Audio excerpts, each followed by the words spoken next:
Hello everyone, my name is Lydia and today I'm going to be talking about The Little Prince. This book was one of my favorite books of all time, and I even loved my little copy that I love the copy that I have of it. It's okay, ignore the little wear and tear on the top, but it's this like almost tweed, there's probably a name that you guys all know for this material, but it's like this tweedy sort of a scratchy texture, and it's got the shiny like stars. It's beautiful. And then you open it up and it's got the gold sheen. It's beautiful. And I've always I've been in love with this book for a very long time. I would have said that this is my all-time favorite book, actually. And I definitely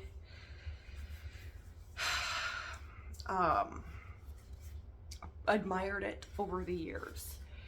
And definitely was not on board with it being a children's book. It's got a lot of depth to it. And I mean, I believe it was written in the 1940s. And they have a photo of the author in the back. Yeah, I think it was written in the 1940s by, I don't know how to say his name, I feel so bad, but that man right there.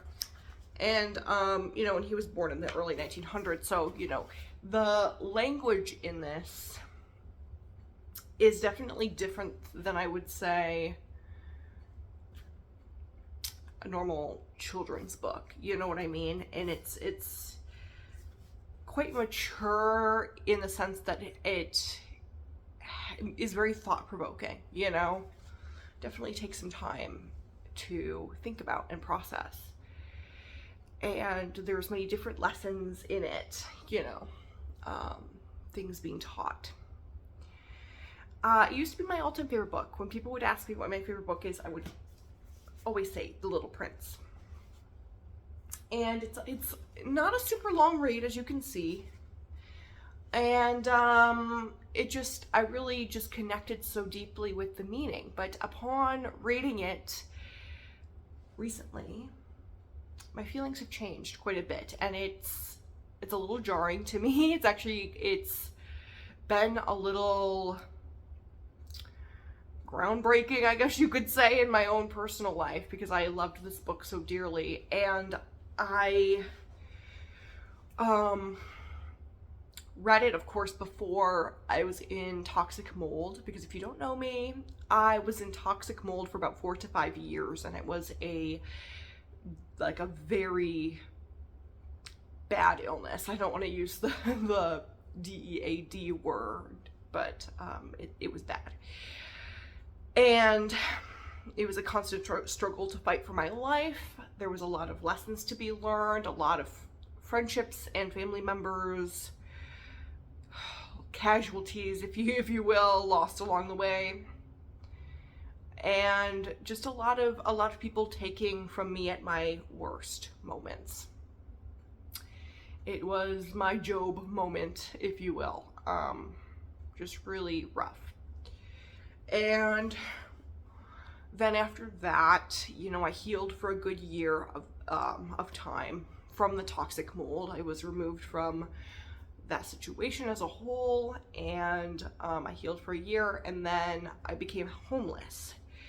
It wasn't necessarily directly from the mold, but it wasn't not directly from the mold, you know? And being homeless taught me a lot.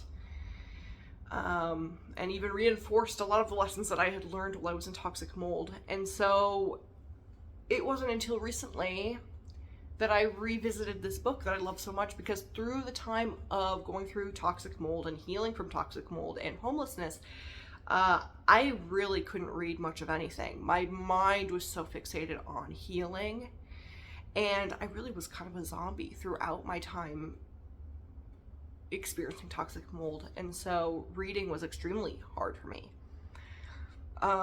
So I had learned all of these life lessons, and then picked up this book sort of at the tail end of these these core lessons becoming concrete, and it's just sort of made me realize how much I've grown and changed as a person, to where I no longer connect with the message of this book. So after reading this book again, my thoughts are changed, and I'll just talk a little bit about that. So, you know, when I first read The Little Prince, I really connected with the Rose character deeply. And I was very heartbroken when the Little Prince decided to leave the Rose. I felt as though it was this betrayal, but I wasn't upset with the Little Prince. I just was very, it felt like an abandonment. It really did. And it was really quite upsetting to me. And I always had this hope throughout reading the book that the Little Prince would turn around and return to his planet and look after his rose.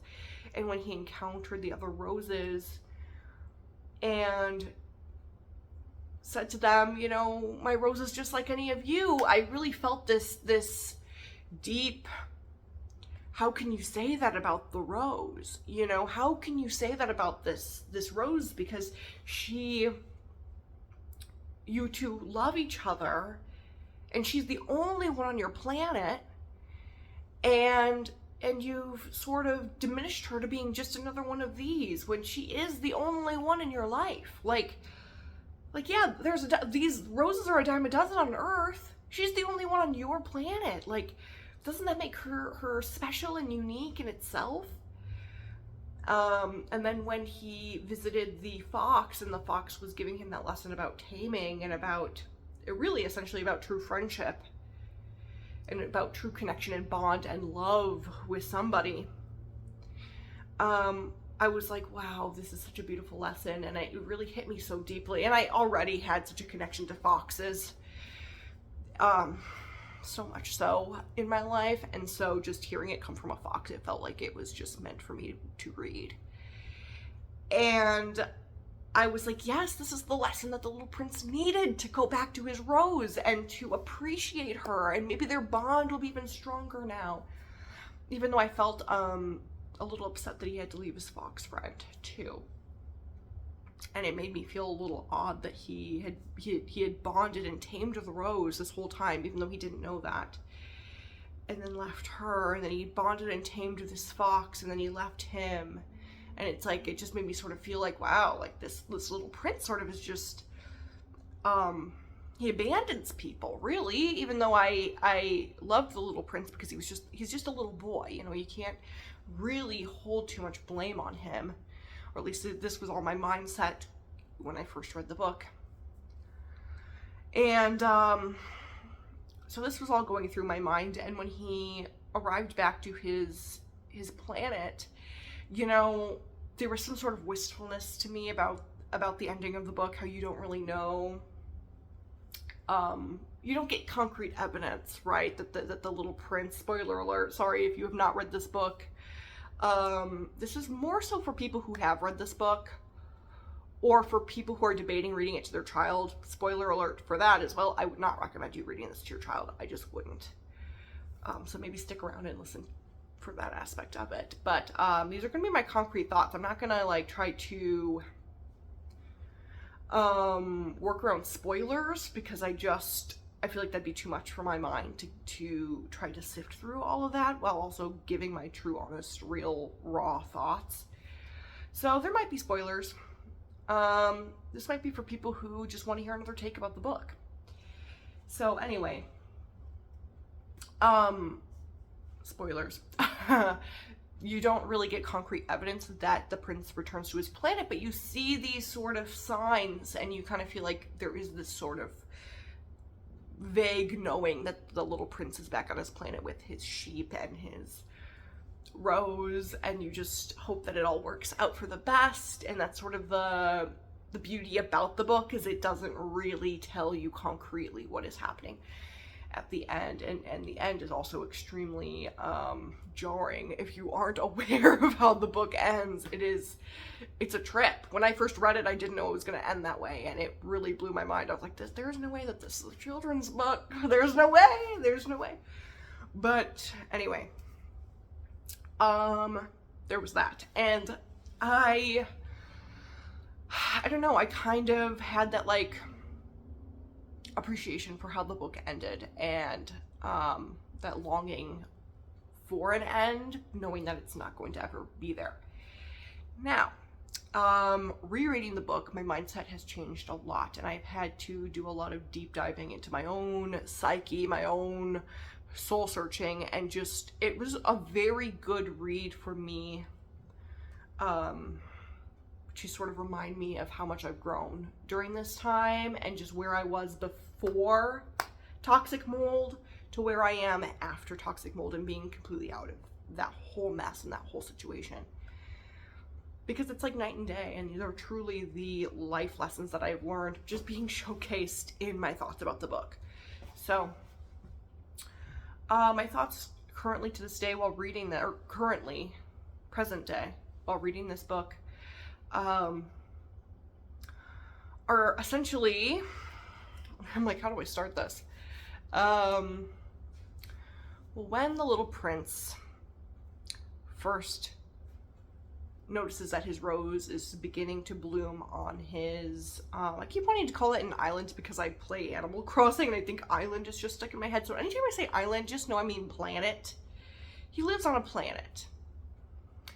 And when she first started to bloom and noticed that she was unlike any other flower on his island, and he started to really take care of her and just how she behaved, it reminded me a lot of myself.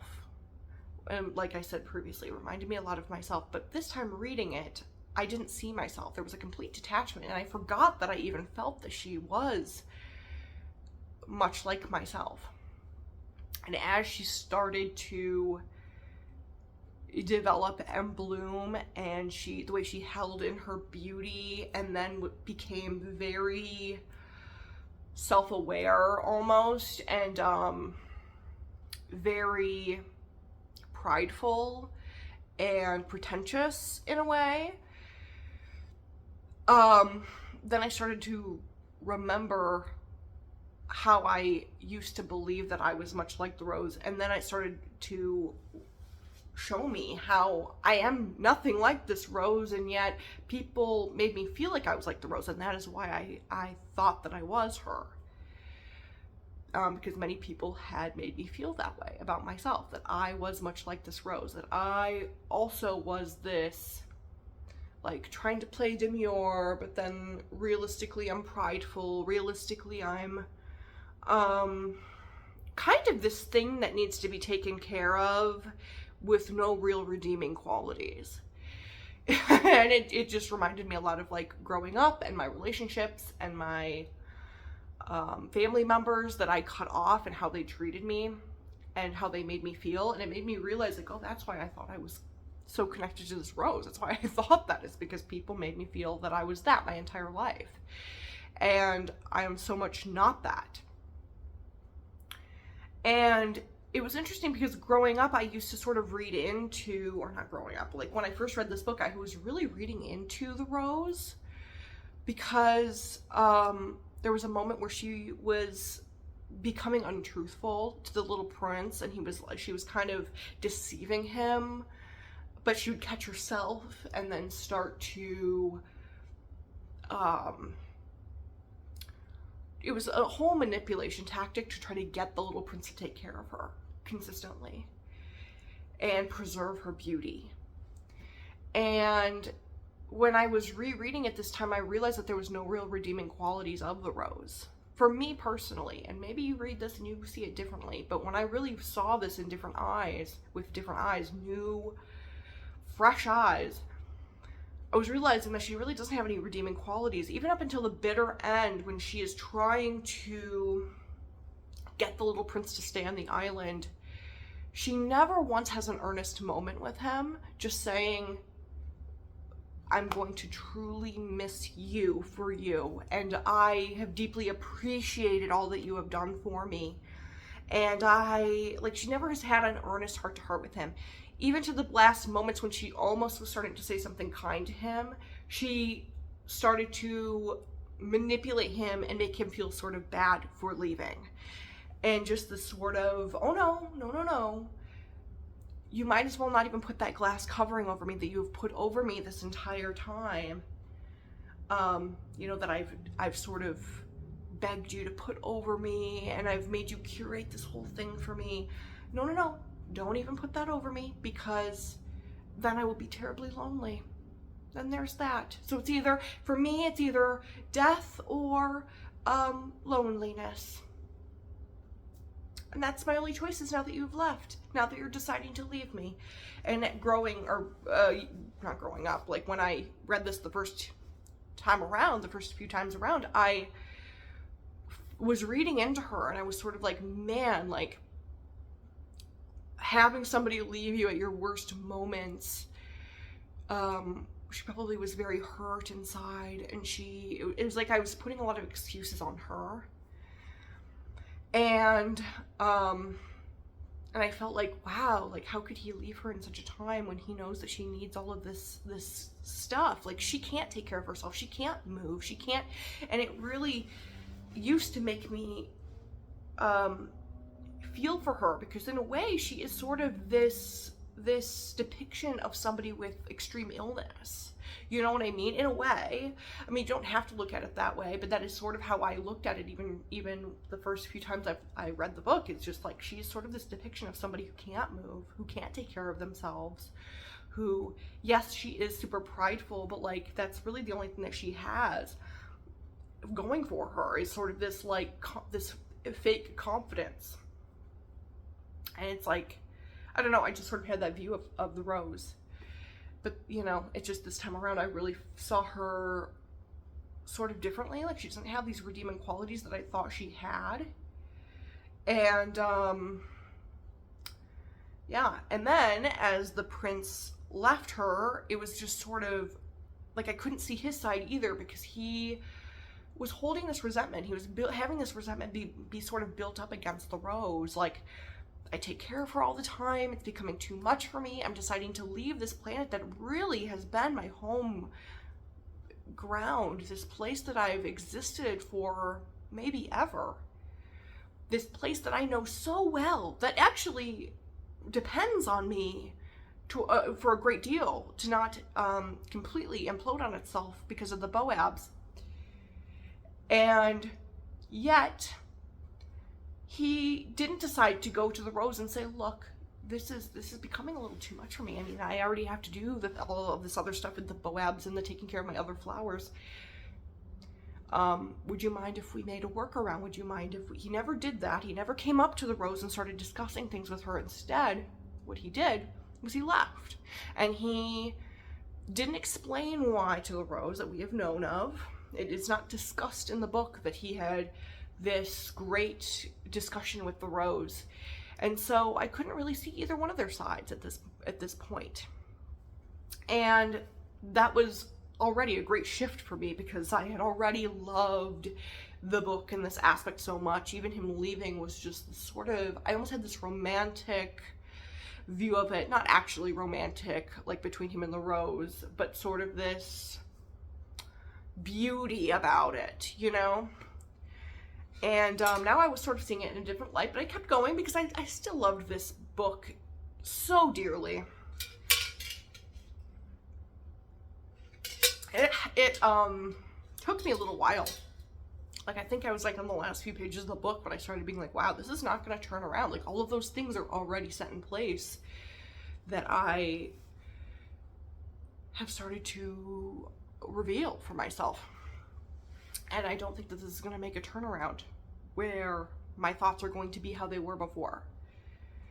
So, anyway, and then as he is walking through and he sees the other roses, it just sort of caught me off guard, because I was like, well, she's the only one on your planet, bud. Like, yes, she is, She doesn't have a whole lot of redeeming qualities about her. I didn't think, you know, I mean, she was beautiful, but it's like she also was incredibly manipulative, like I said. But it just was sort of interesting how he was walking through those roses, and the only thing that he could think of was, or the only thing that came to his mind was that she isn't precious, or that she isn't unique to him, and she's just like any other rose. And it's like, well, that's, I mean, if you feel that way, okay, but that's really not true, is it? I mean, if she really is just like any other rose to you, it's kind of wild, because she is the only one on your planet, which I guess that kind of mirrored how I used to think about the book. And I just kind of, it was just a little off-putting to me that he felt that way. You know. And then as he met the fox, this part was really, really jarring for me, because I always loved this aspect of the book. I loved this part of the book, when he meets the fox and he tames the fox. And the fox teaches him about taming somebody and what that even means, you know. That whole section of the book really just hit me in a different way, because the whole premise of taming somebody is this sort of bond that you build up with somebody over time, this connection that you build up with somebody over time, that in itself is what makes somebody yours. That time in itself that you spend with somebody, that you get to know somebody, is really what makes a person unique and special to you, which sounds in theory beautiful. But when you're thinking about it in context to this Rose, who really up until the last moments was manipulative to the little prince, and at no point showed genuine remorse or genuine concern for the prince, or genuine heart to heart with the prince, or really her qualities were quite vain, up even to the last moments. So looking at it like that, it just made me shift into this mindset of like, well, I don't think long-lasting connection with somebody is any reason to really stick with them, stay with them, you know? The fox, you know, would teach this little prince about how, you know, when you spend a lot of time with somebody, quality time, and you take care of them and you are there for them in these moments, that is what creates somebody being unique to you and unlike anybody else in the world, you know. And he said, like, to you, that Rose is somebody different. To you, that Rose is the only one special and unique to you. She's the only one. There could be a sea of roses and she's still going to be the only one for you. And I'm like, is that really just the only reason why she's special, though? Is because of the time that he spent with her? Because so far I haven't seen any genuine connection between them. I haven't seen any genuine bond or beautiful, true, earnest connection between them, you know, besides him taking care of her because she can't take care of herself. And besides sort of this understanding of her needs, he knows a lot about her. She knows a lot about him, you know? But does that constitute somebody being special to you and this longing for one another, you know? That anytime you look up into the sky and you see a little twinkle in the stars, that you always think about that person, because I think that can often turn into a trauma bond, you know? I don't necessarily think that the little prince should have gone, you know, back to his Rose or felt this longing for his Rose after that experience taming the fox. I don't really think that he, you know, there was nothing there between him and the Rose.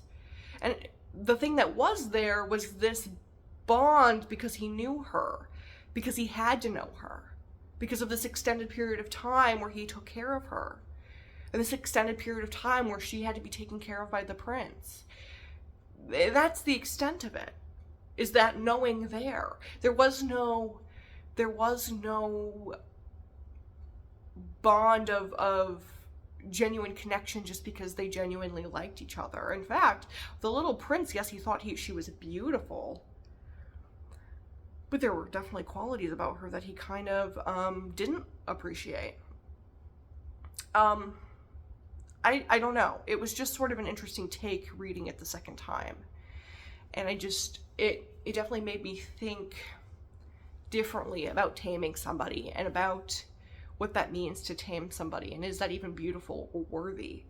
Is the length of time that you spend with somebody, the length of time that the little prince spent taming the fox, sitting closer and sitting closer, is that valuable even to a bond? I used to think so deeply, yes. I used to think that meant the world, in fact. But now I don't think so. Because when I think about it, what is that relationship? He sat closer to the fox. He sat closer to the fox, and he built this bond up. But it's only because of time, and it's only because he spent the time with this fox. He didn't necessarily form quality bonds with this fox. You know? Just because he wasn't a hunter seeking to harm the fox, it doesn't make it a quality bond, you know? I don't know. It really was an interesting, eye-opening moment for me. And, you know, I'm sure there's a lot of other people who appreciate and love this book deeply and dearly like I did, who will see my take and think that this is a trash take, because I know previous me would have been absolutely crushed to hear the words out of my mouth. But that's because the conditioning that I had been taught growing up was deep-rooted, very deep-rooted conditioning into this type of mindset. My whole life, I had family members, very close family members to me, who were sociopaths, antisocial personality disorder. They were people who were toxic, who I was forced to be around. And growing up, people would often tell me, I would say, well, they're doing this and this and this, and it really makes me upset. You know, I never would really think that there was a world in which I could live without them, because that was just not that was not an option to me. But, so that was never even a thought that crossed my mind. But even when I would talk negatively about these people, or say that these people hurt me or harm me or aren't kind to me, I was told and reconditioned that mindset of the taming. And I just think that that's such a toxic thing to teach a child. And now it's, you know, as much as I used to love this book, and I think the art style is beautiful, and a lot of the other messages in this book are beautiful. That message, I think, is extremely harmful and toxic. And I don't know another way to look at it. I really don't. As I was reading, I was really trying to see it in a different way than what I was seeing it, because I love this book so dearly. Like, it was my all-time favorite book of all time. I held this book at such a high pedestal, and I really don't know another way to look at this. I really don't. And in a way, I wish I did, so I could sort of still have that wistful mindset about this book, but I don't, or this connection to this book in that way. But it is kind of interesting how that was. And growing up for me, it was perpetuated that, well, they are this and this to you. They are your family member. Of course they love you. I always had that conditioned in my head. Of course they love you. Of course they do. And I bet you in time of need they would be there for you. I bet you this. I bet you this. Don't say these negative things about them, because they have always been there for you. They've been there for me because of coincidental circumstance. Not because they genuinely loved me. It is quality bond over quantity. You know, I am the only rose in their life, you know, and they're the only rose in my life. They're the only fox in my life. Does that mean that it's valuable? Does that mean that we should cling on to the fact that they have tamed us and we have tamed them? I don't think so. I think that these bonds are something that, you know, in often cases we should cut off.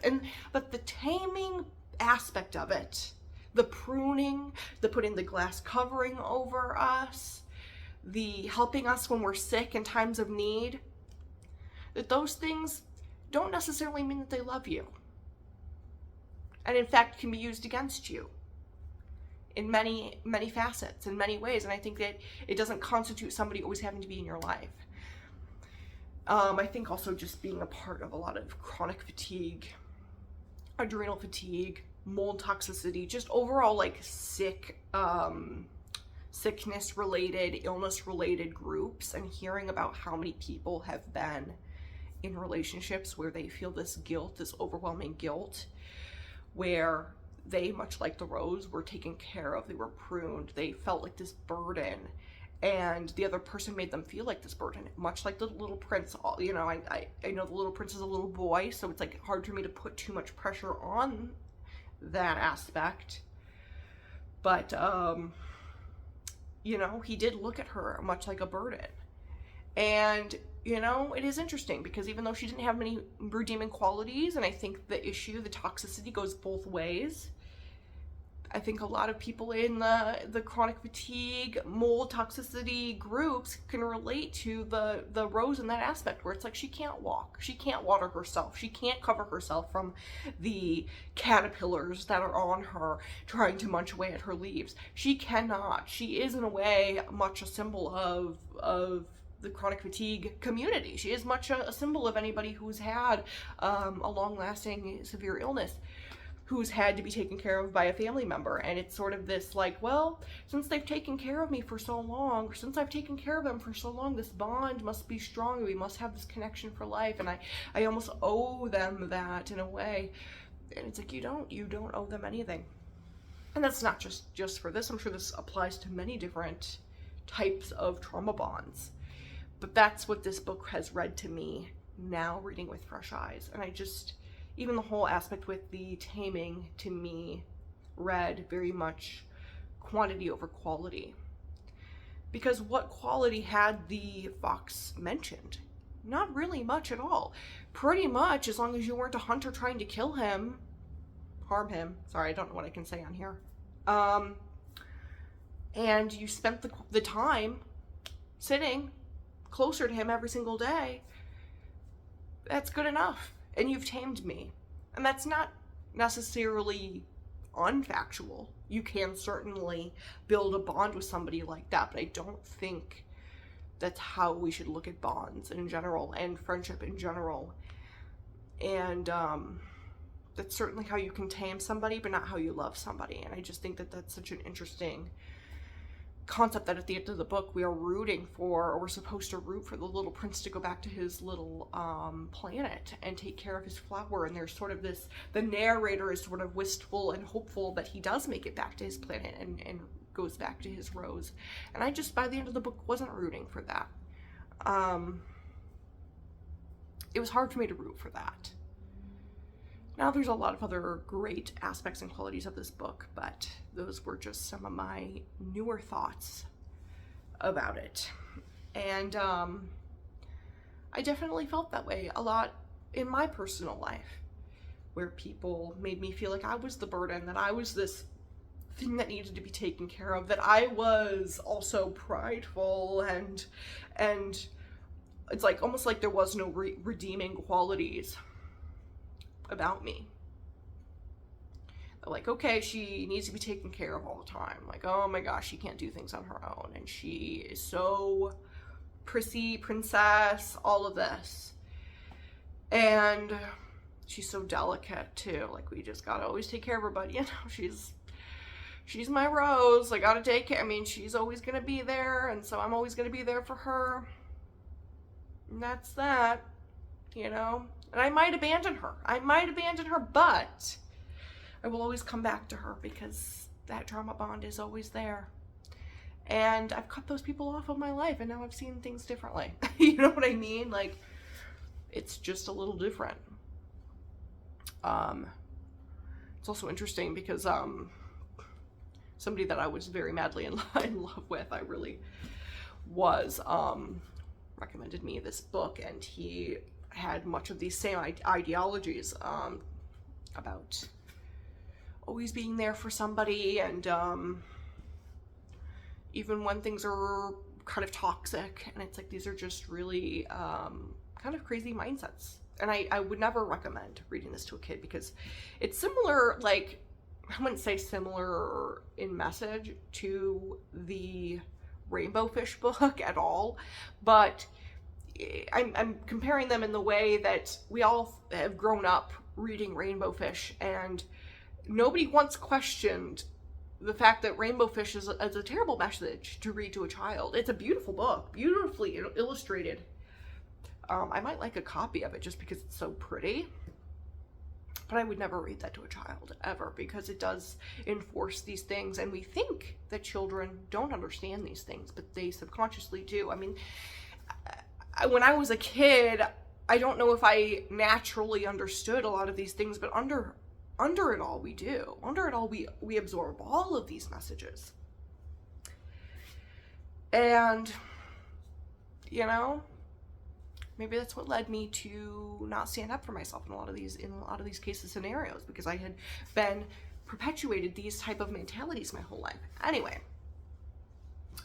that being said, would not read this to a child. Would not. There are a lot of other aspects of this book that I find to be quite beautiful. Beautiful imagery. The illustrations are beautiful, but even the other storylines of him going to different planets and meeting all of these different, like, adulty sort of depictions of our real world.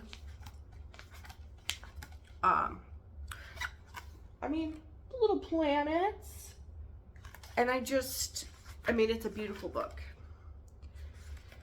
Truly.